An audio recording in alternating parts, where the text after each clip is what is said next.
Dylan Larkin made some very telling statements today when asked about his return to the Red Wings lineup after that illegal hit that he suffered during the Senators game, during which he was punched in the head by the Senators forward Mathieu Joseph, resulting in Larkin leaving the game and missing the last 2 weeks of play. What was most aggravating about that incident, though, is the fact that Joseph, who punched Larkin, didn't get a suspension for his actions, but instead it was Larkin's teammate David Perron who got a 6-game suspension for a retaliatory shot that he gave well after the whistle, which he frankly did deserve to be penalized for and probably suspended for a couple of games for. But the problem is Mathieu Joseph also deserved a suspension for hitting Larkin, who is in a defenseless position, and that caused him to be at the bottom of a scrum right in front of the net, leading to a very scary situation where it looked like Larkin was going to have to be stretchered off the ice, and thank goodness that he wasn't, but it was a clear egregious hit that Joseph deserved to get suspended for, and the fact that he wasn't has raised a lot of eyebrows from fans around the NHL. And Larkin has spoke out about this incident now that he's returned to the lineup, saying to reporters, quote,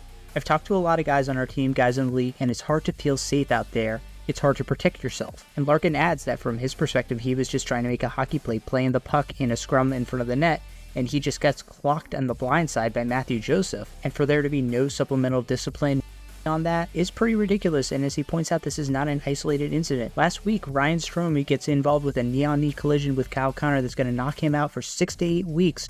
No supplemental discipline coming for Strome, and as a result, Larkin is taking aim firmly at the NHL and Department of Player Safety, saying the problem is the message being sent down from the top. What is safe and what's not? How to discipline it? There's a lot of questions there, and it's kind of scary as a player, and I fully understand that sentiment. It is on the league, on the Department of Player Safety, and on the officials to protect players from these sorts of egregious incidents, and when you have the captain of one of the league's biggest franchises speaking out this candidly, that needs to be taken seriously by the NHL. And look, Gary Bettman is an unpopular figure. He is there to take all the arrows for the owners and keep the cash flow coming. But statements like this in a sane world would light a fire under his ass to make changes. And the easy solution is to fire George Parros, the head of DPOS, but these problems were still there back when Stefan Quintal and Brendan Shanahan were running the show. So in my mind, it might be worth overhauling the entire disciplinary process, or at the very least give some very clear guidelines about how supplementary discipline will be doled out.